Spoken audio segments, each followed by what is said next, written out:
दोस्तों, आज हम बात करने वाले हैं इंडस वैली सिविलाइजेशन की, जो भारत के इतिहास का सबसे पुराना और दुनिया में सबसे पुराने अर्बन सिविलाइजेशंस में से एक है।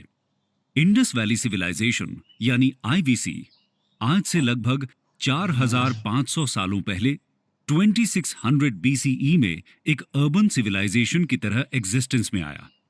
और जब दुनिया भर में बार्बरिज्म का दौर था, तब इंडस वैली सभ्यता के पैमानों को सेट कर रही थी। इंडस वैली सिविलाइजेशन के बारे में जानकारी मिलना हमारे इतिहास का वो पहलू है जिसने कॉलोनियलिज्म जैसे ओप्रेसिव सिस्टम के कल्चरल हेजेमनी को चैलेंज करने में भी हेल्प किया। वो कल्चरल हेजेमनी जो हमें ये बताती रही कि केवल वेस्ट ही सिविलाइज्ड है और ईस्ट हमेशा से अनसिविलाइज्ड, बारबेरिक और अनकल्चर्ड था, जिसके पास गर्व करने जैसा कुछ नहीं है। इससे जन्म हुआ व्हाइट मैन्स बर्डन नाम के आइडिया का, जिसके बेसिस पर ब्रिटिशर्स अपने 200 साल लंबे रूल को मॉरली जस्टिफाई करते रहे। यहां तक कि फेमस इंग्लिश फिलोसोफर जे.एस. मिल, जो डेमोक्रेसी और फ्रीडम के बड़े सपोर्टर थे, उन्होंने भी ब्रिटिश कॉलोनियलिज्म को जस्टिफाई करते हुए टॉलरेंट इंपीरियलिज्म को प्रमोट किया और क्लेम किया कि ब्रिटिशर्स इंडिया में हमारी भलाई और हमें सिविलाइज करने के लिए आए थे।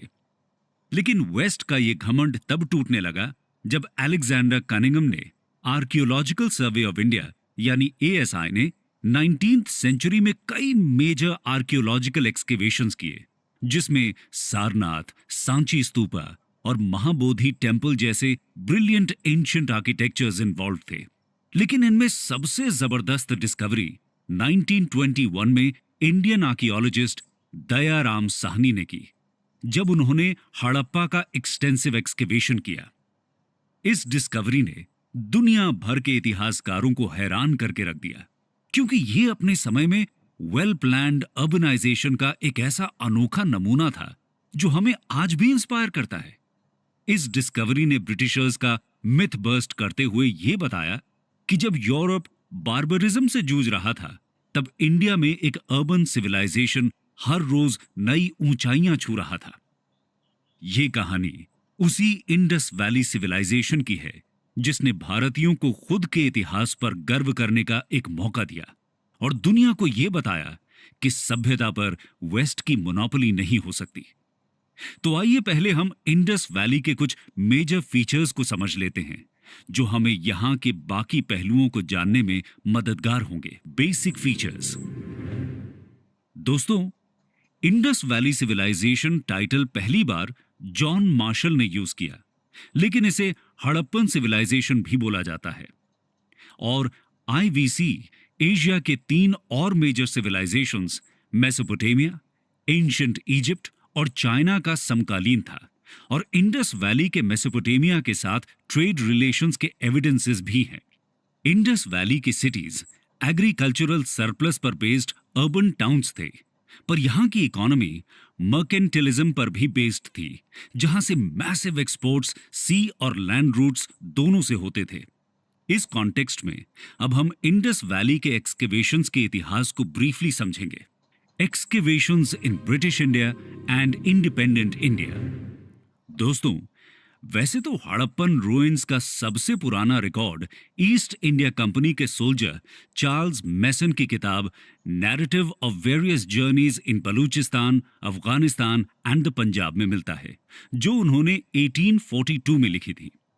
एक और बात ध्यान देने वाली यह है कि ब्रिटिश इंपीरियलिज्म एक सिस्टमैटिक प्रॉब्लम थी, ना कि इंडिविजुअल। ऐसा इसलिए क्योंकि कई ब्रिटिशर्स जैसे अलेक्जेंडर कनिंघम ने इंडिया के एंशिएंट कल्चर और सिविलाइजेशनल हिस्ट्री को महत्व देते हुए उस पर रिसर्च को प्रमोट भी किया। यही वजह है कि 1853 में अलेक्जेंडर कनिंघम को भी शायद आईवीसी के बारे में पता चला जब उन्होंने हड़प्पा को विजिट किया, लेकिन इसका सिग्निफिकेंस वो शायद समझ नहीं पाए। बाद में 1921 में दयाराम साहनी ने हड़प्पा और फिर 1922 में आर.डी. बैनर्जी ने मोहेंजोदड़ो का एक्सटेंसिव एक्सकेवेशन किया। इसके बाद से लगातार इंडस वैली पर एक्सकेवेशंस हो रहे हैं, जिनमें कई प्रोमिनेंट आर्कियोलॉजिस्ट्स जैसे N G. Majumdar, Amalananda Ghosh, R S. Bisht, J P. Joshi, R Rao और वसंत शिंदे इन्वॉल्व रहे। इन्होंने आईवीसी के कई और साइट्स जैसे सुतका गेंडोर, कालीबंगा, लोथल एटसेट्रा को डिस्कवर किया और आज तक 2000 से ज्यादा इंडस वैली साइट्स पाई गई हैं। दोस्तों, इंडिपेंडेंट इंडिया के एक्सकेवेशंस की बात करें तो उसमें सबसे मेजर डिस्कवरी थी 1990s में आर.एस. बिष्ट की, जब उन्हें ढोलावीरा में स्टोन इंस्क्रिप्शन और इंडस साइन बोर्ड मिले। Indus sign board wooden plate में इंडस स्क्रिप्ट का लॉन्गेस्ट इंस्क्रिप्शन है और स्टोन इंस्क्रिप्शन ऐसा पहला हड़प्पन इंस्क्रिप्शन है जो स्टोन में है।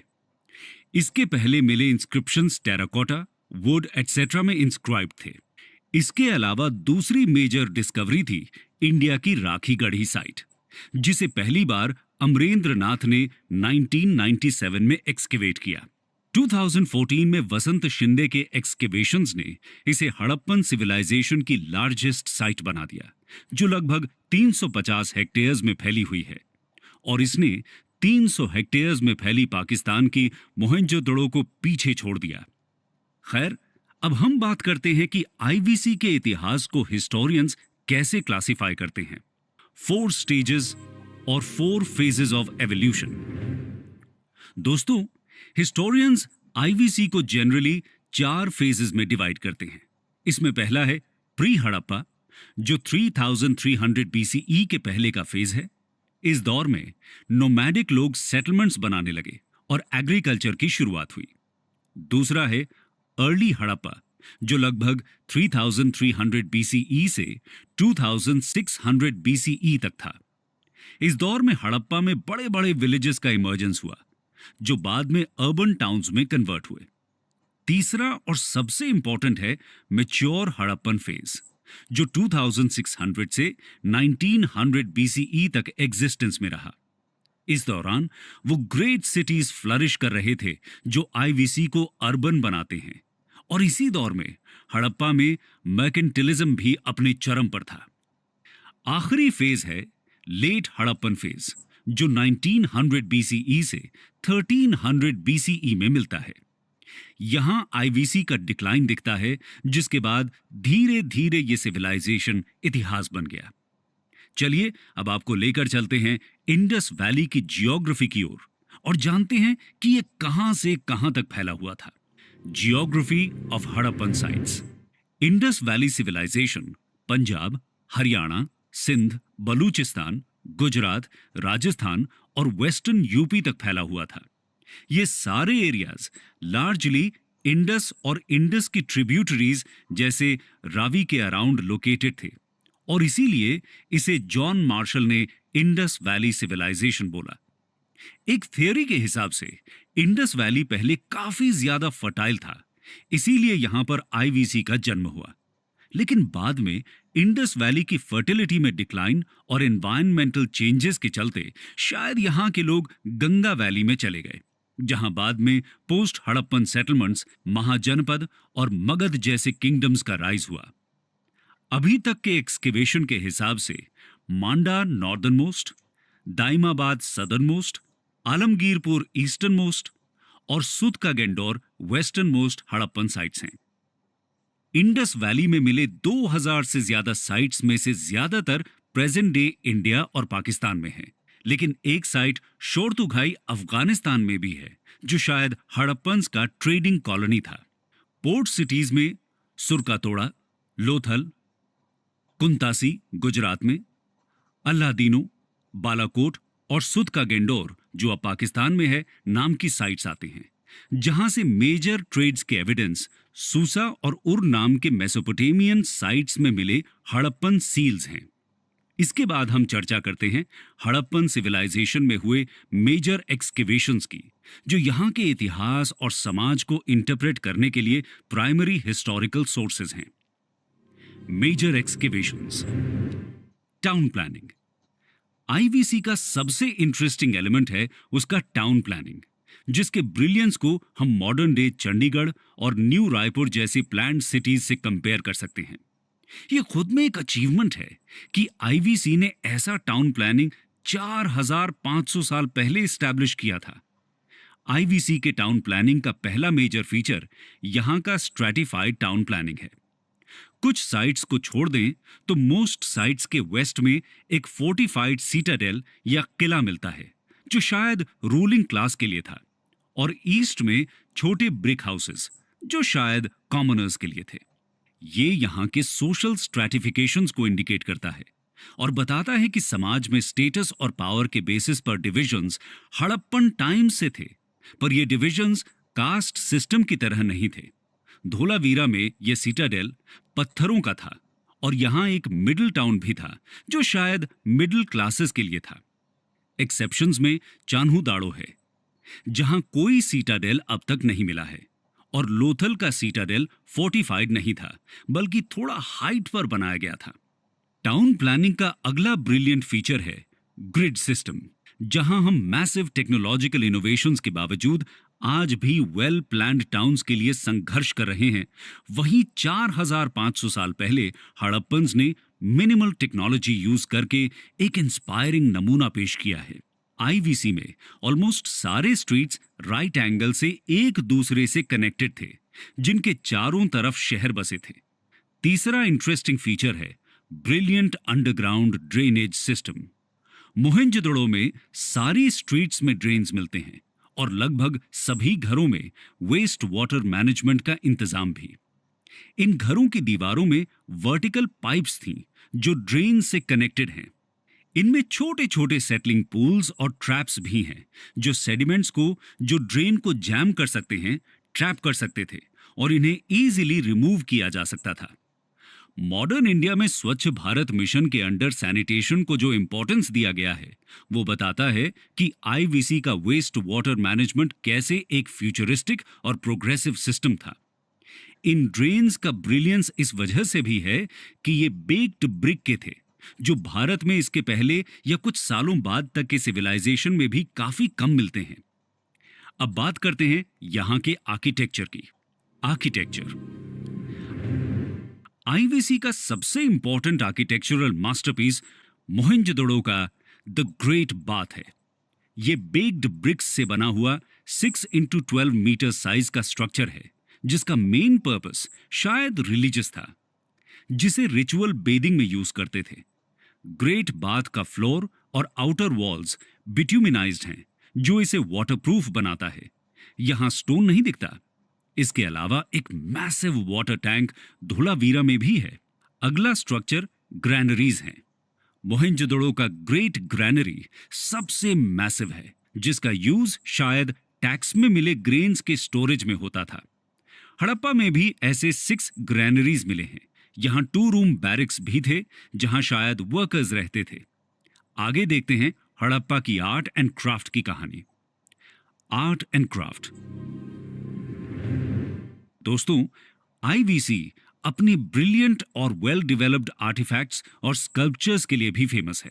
ये हमें हड़प्पन सोसाइटी में possible god worship, leisure toys, materials in use etcetera के बारे में बताते हैं। वैसे तो यहाँ क्राफ्ट मेकिंग एक कॉमन प्रैक्टिस थी, लेकिन most craft production Chanhudaro, Nageshwar और बालाकोट जैसे इंडस्ट्रियल टाउन में होता था। इनमें से कई क्राफ्ट्स आज भी इंडियन और ब्रिटिश म्यूजियम्स में देखे जा सकते हैं। Stone sculptures. स्टोन स्कल्पचर्स की बात करें तो उनमें सबसे फेमस स्कल्पचर रेड सैंडस्टोन में बना मेल बॉडी के अपर पार्ट या टॉर्सो है। टॉर्सो की नेक, शोल्डर्स, हेड्स और आर्म्स में सॉकेट होल्स हैं और इसकी डिजाइनिंग काफी डिटेल्ड है। इसके अलावा बियर्डेड मैन का स्कल्पचर सबसे ज्यादा चर्चा का विषय है, जो स्टीटाइट या सोप रॉक से बना था। ये शायद एक प्रीस्ट था, क्योंकि इसके रिपीटेड रिप्रेजेंटेशंस और जगहों में मिलते हैं। ये स्कल्पचर एक ट्रीफॉयल पैटर्न शॉल में लिपटा हुआ है, जिसकी आईज इलोंगेटेड और हाफ क्लोज्ड हैं। देखकर लगता है जैसे वो मेडिटेशन में हो। इसका नोज, माउथ, ईयर, मुस्टाश और हेयर काफी डिटेल्ड हैं। हेड के चारों तरफ एक प्लेन वोवन फिलेट और हैंड में आर्मलेट भी हैं। ट्रेफॉयल पैटर्न शॉल ये इंडिकेट करती है कि यहां एम्ब्रॉयडरी प्रैक्टिस में थी। Bronze casting. दोस्तों, ब्रॉन्ज कास्टिंग भी आईवीसी में पॉपुलर था, जो इंडिया में एक कंटिन्यूअस ट्रेडिशन में दिखता है। इसका एक एग्जाम्पल फेमस नटराज स्कल्पचर है जो 11th सेंचुरी में चोलाज ने बनवाया था। ब्रॉन्ज कास्टिंग के लिए दोनों जगहों में लॉस्ट वैक्स टेक्निक का इस्तेमाल होता है। इंडस वैली के सबसे फेमस ब्रॉन्जेस डांसिंग गर्ल, बफलो, गोट एनिमल फिगर्स और कालीबंगा और मोहेंजोदड़ो के बुल स्कल्पचर्स हैं। डांसिंग गर्ल एक 4 इंच टॉल फिगर है जो मोहेंजोदड़ो में मिली। इसके लॉन्ग हेयर बन में बंधे हुए हैं, आर्म्स, बैंगल्स, ब्रेसलेट्स और एम्यूलेट्स से कवर्ड और नेक में कौरी शेल नेकलेस है। सबसे इंटरेस्टिंग बात है डांसिंग गर्ल का त्रिभंगा पोस्चर जो इसके लाइवलीनेस को रिमार्केबल बनाता है। Terracotta art. टेराकोटा यानी कि नेचुरल क्ले से बने रेडिश ब्राउन कलर के फिगर्स भी यहां काफी कॉमन थे, लेकिन टेराकोटा फिगर्स का डिटेलिंग उतना ब्रिलियंट नहीं है जितना ब्रॉन्ज और स्टोन स्टैच्यूज का है। इनमें सबसे famous mother goddess, bearded males, mask of horned deity, toy carts और सील्स हैं। सबसे prominent terracotta figure mother goddess है जो एक क्रूड और स्टैंडिंग फीमेल फिगर है जिसमें नेकलेसेस, लॉइन क्लॉथ और गर्डल्स की सजावट है।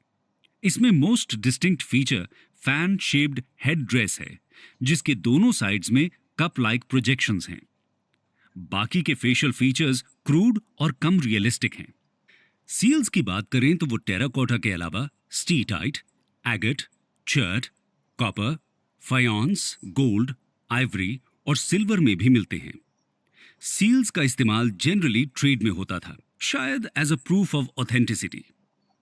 इनमें सबसे पॉपुलर मोहेंजोदड़ो के पशुपति सील हैं जिसमें एलिफेंट, टाइगर, राइनो, बफलो और 2 एंटीलोप्स कार्व्ड हैं। पॉटरी। अगला इंपॉर्टेंट क्राफ्ट यहां का पॉटरी है जो लार्जली व्हील मेड थे, ना कि हैंडमेड। सबसे common red and black ware pottery थे। प्लेन पॉटरी ज्यादा कॉमन है दैन ऑर्नामेंटेड पॉटरी और कुछ रेयर पॉलीक्रोम और इनसाइज्ड वेयर्स भी मिले हैं। पॉटरीज में ग्रेसफुल कर्व्स ज्यादा कॉमन है दैन स्ट्रेट और एंगुलर शेप्स। अदर्स। इन सब के अलावा यहां क्लॉथ मेकिंग में यूज होने वाले स्पिंडल व्हर्ल्स कई घरों में मिले जो क्लॉथ मेकिंग के कॉमन प्रैक्टिस के इंडिकेशंस हैं। हड़प्पन्स बोट मेकिंग क्राफ्ट भी जानते थे जिसका इस्तेमाल सी ट्रेड में होता था। यहां वेट्स एंड मेजर्स भी डेवलप्ड थे जो शायद 16 के मल्टीपल्स में यूज होते थे। ये मेजरमेंट टेक्निक मॉडर्न इंडिया तक देखने को मिला जहां 16 आना 1 रुपए होता था। तो ये था इंडस वैली सिविलाइजेशन के इतिहास का वो पहलू जिसमें हमने वहां की जियोग्राफी, टाउन प्लानिंग, आर्किटेक्चर और मेजर एक्सकेवेशंस और क्राफ्ट्स मेकिंग की बात की। ये एक्सकेवेशंस हड़प्पन हिस्ट्री के प्राइमरी एविडेंसेस हैं जिनके थ्रू ही हम उनके इतिहास और समाज के बाकी पहलुओं जैसे politics, society, economy, religion, culture और डिक्लाइन के बारे में जान पाते हैं। इन एविडेंसेस के थ्रू हड़प्पन सोसाइटी से रिलेटेड थियरीज और इन्फ्रेंसेस की बात हम अगले वीडियो में करेंगे।